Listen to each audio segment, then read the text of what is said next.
Las lecturas de la palabra de Dios de este lunes de la tercera semana de Pascua nos hablan de buscar, nos hablan de encontrar y hablan de testificar, desde testificar hasta dar la vida. El pasaje del Evangelio que hemos proclamado de San Juan en el capítulo 6 sitúa el panorama, el marco que nos presenta es que Jesús acaba de saciar el hambre física del estómago de 5.000 hombres, sin contar mujeres y niños, de una multitud gigantesca. Y se han embarcado, Jesús se ha marchado, y se ha marchado presuroso de allí porque se da cuenta que quieren proclamarlo rey, rey temporal, rey del rey que llena las barrigas de la gente que tiene hambre. Este es el que nos da y a este es el que vamos a seguir y este es el que necesitamos. Y se marcha de allí. Él se marcha solo a un lugar de oración, dirá en otro pasaje. Y él va a pasar toda la noche, de hecho, en oración. Y los discípulos también se marchan, pero se marchan en la barca. Van de Cafarnaún a Tiberíades y la gente le va buscando. No le van a dejar marchar tan fácilmente a este que nos ha dado de comer. Y aquí es donde aparece el dolor del corazón de Cristo. Y la pregunta que tantas veces aparece en la palabra de Dios de una manera muy particular en el Nuevo Testamento. Dice que por fin, después de dar muchas vueltas, cuando la gente vio que ni Jesús ni sus discípulos estaban allí, se embarcaron y fueron a Cafarnaún en busca de Jesús. La primera palabra que he mencionado al comienzo, buscar a Jesús. Al encontrarlo en la otra orilla del lago le preguntaron: Maestro, ¿cuándo has venido aquí? Y aquí es donde Jesús revela el dolor de su corazón. En verdad os digo, me buscáis no porque habéis visto signos mesiánicos que revelan la identidad del Hijo de Dios que ha venido a salvar la vida al mundo y a dar la vida por los pecadores, sino porque comisteis pan hasta saciaros.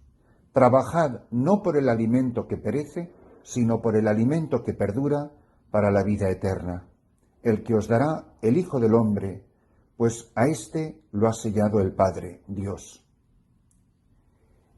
¿Cuántas veces no habremos sentido todos en la vida el dolor que nos causa el darnos cuenta que la gente nos busca por motivos interesados, que la gente quiere estar cerca de nosotros, que la gente quiere ser nuestros amigos, pero no por motivos limpios, no por amor, no porque nos quieren a nosotros, sino porque quieren nuestras cosas o porque quieren algo de nosotros?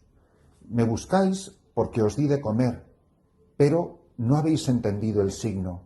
El signo es que es mi Padre el que os da el verdadero pan del cielo, y el verdadero pan del cielo es la carne del Hijo del Hombre. Si no coméis su carne y bebéis su sangre, no tenéis vida en vosotros. No han captado que era la multiplicación de los panes y los peces un signo para saciar el corazón y no el estómago. No han entendido que Él es el regalo y Él es el tesoro, que Él era lo que se repartía, no los panes que se comían, sino era su vida la que Él estaba entregando en ese signo. Me buscáis porque os he dado pan, no habéis entendido el signo. El regalo soy yo, no las cosas mías.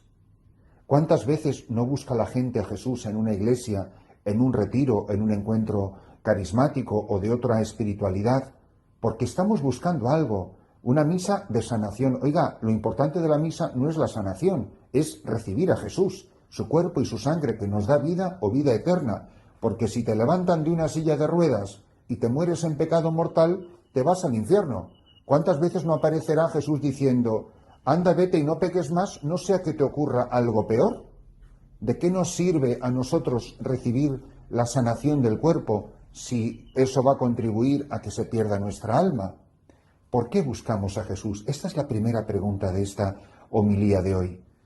¿Por qué buscamos a Jesús? En el fondo, cuando voy a orar, ¿yo para qué rezo?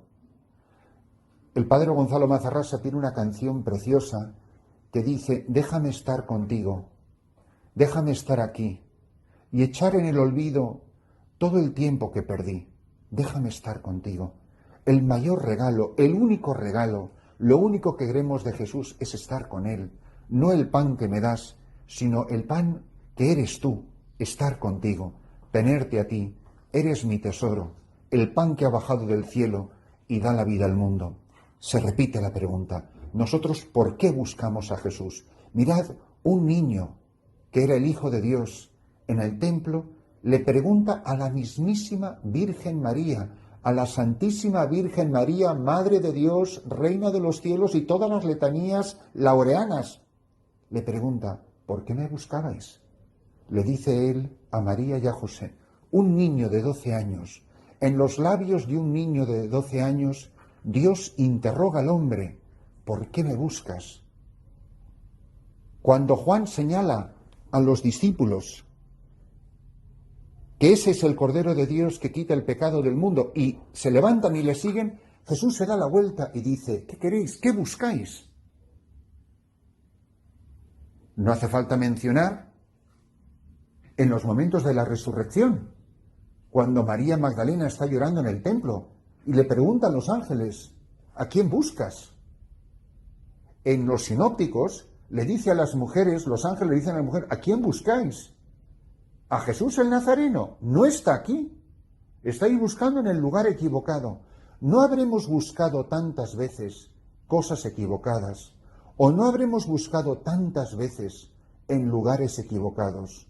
¿No nos habremos empeñado tantas veces en cosas, en personas, en situaciones, que al final nos obsesionamos, creímos que eso nos iba a dar la felicidad, una persona, un objeto, un lugar, una profesión, un cargo pastoral? ¿Tú qué buscas?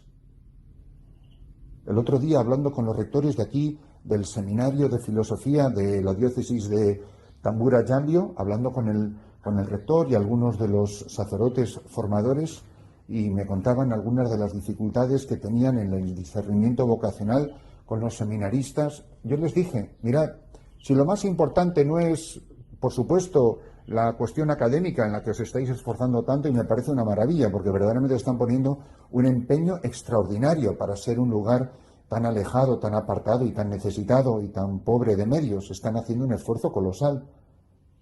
Pero les dije, mirad, si lo único importante es saber por qué estos chicos que tenéis aquí, por qué quieren ser sacerdotes, ¿qué buscan?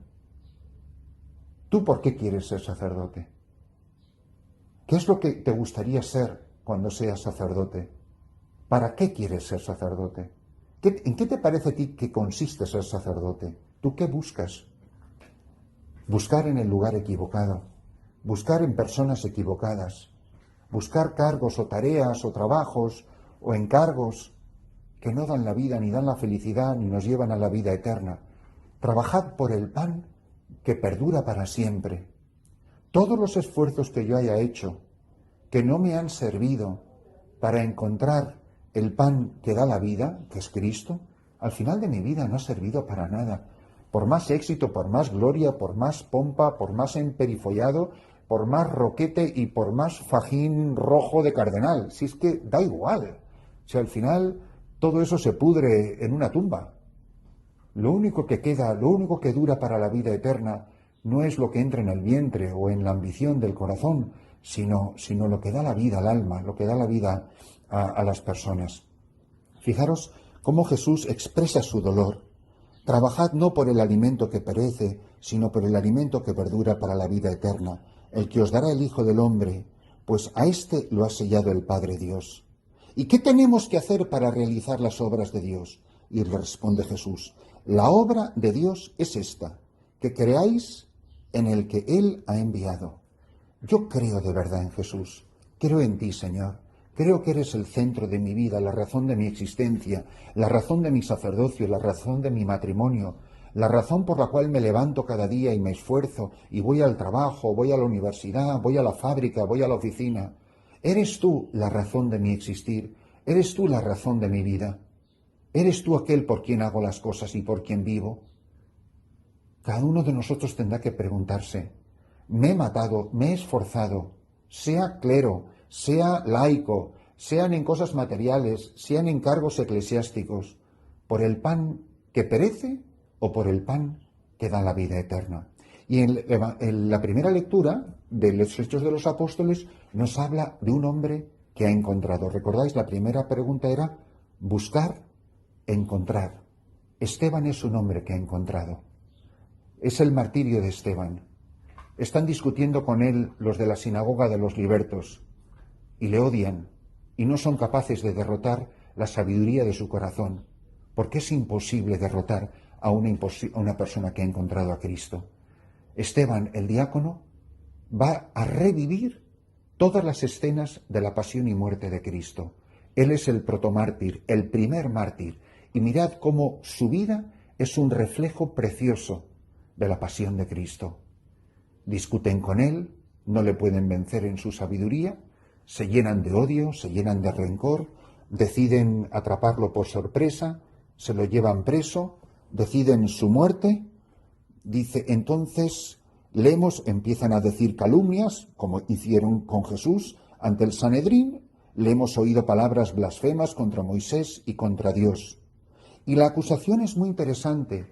Él ha dicho que destruirá el templo y cambiará nuestras tradiciones. Mirad, la fe de muchas personas, porque está edificada sobre el pan de la barriga, la fe de muchas personas está edificada en edificios.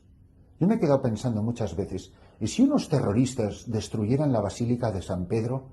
¿Eso a mi fe qué le iba a hacer? Nada. ¿Me importaría mucho? Pues a mí la verdad es que no me importaría gran cosa. Unas obras de arte, mirad, la Iglesia Católica ha existido antes del siglo XV o el siglo XVI, cuando se construye la Basílica de San Pedro, y tan ricamente. Y cuando la fe llegó a nuestros países de antigua cristiandad, o a los primeros, o estos países ahora de África, aquí donde estoy, en esta diócesis de Sudán del Sur, la fe ha llegado hace 107 años, nada. O sea, ayer por la tarde, cuando vinieron los misioneros combonianos, o en Latinoamérica. Mi fe está edificada sobre edificios, sobre objetos que me dan seguridad, me dan confianza. Llego a la plaza de San Pedro, entro por la avenida de la Reconciliación y veo esa basílica majestuosa. ¡Ah, qué firme es la fe católica! Fijaros, qué maravilla, qué grandioso este edificio. Mirad, francamente, si se derrumba la Basílica de San Pedro, con los museos vaticanos incluidos, a mí no me va a quitar ni un minuto de sueño. Porque el tesoro de la Iglesia, sobre lo que está edificado la Iglesia, es sobre Esteban, sobre la gente que como Esteban da la vida cada día. Donde hay un mártir está la Iglesia. Pedro está donde está el sucesor de Pedro, que puede estar en Jerusalén o en Aviñón o en Roma o en la Conchinchina. Me da completamente igual. Mi fe, como la de los judíos, está edificada sobre un templo, porque Jesús va a decir que de este templo no va a quedar nada. Está edificada sobre tradiciones. Han cambiado esto. Es que con el concilio han cambiado no sé cuántos. Nada, se está derrumbando la Iglesia. A la gente se le derrumba la Iglesia cuando le cambias los floreros y los velones. Las tradiciones no dan la fe. Las tradiciones no son lo que nos da seguridad y confianza. Y la fe de mucha gente que está muy apegada a tradiciones, aunque no se dé cuenta, está edificada sobre cosas externas, cosas contingentes, cosas que dan completamente igual y que desde luego no eran así en los primeros siglos de cristianismo. Y la Iglesia siguió creciendo y viviendo. La Iglesia está edificada sobre los hombres y las mujeres que han encontrado a Cristo. ¿A quién buscáis? A ti, Señor, a Cristo. ¿A quién buscáis? A Cristo. ¿Quiénes son los que edifican la Iglesia? Los que han encontrado a Cristo en su vida. Hemos encontrado al Mesías y lo llevó a Jesús. ¿Por qué estamos aquí en las misiones? ¿Qué hago yo en esta misión perdida en esta jungla a 50 kilómetros de la frontera con la República del Congo? ¿Qué hacemos aquí en esta selva o en los desiertos de Gode o donde quiera que están miles de misioneros distribuyendo la fe? Porque habiendo encontrado a Cristo, quieren que todos se encuentren con Él. No en edificios, no en tradiciones, no en costumbres, sino en la persona viva de Cristo. Buscar, encontrar, testificar, como Esteban, dar la vida por Cristo.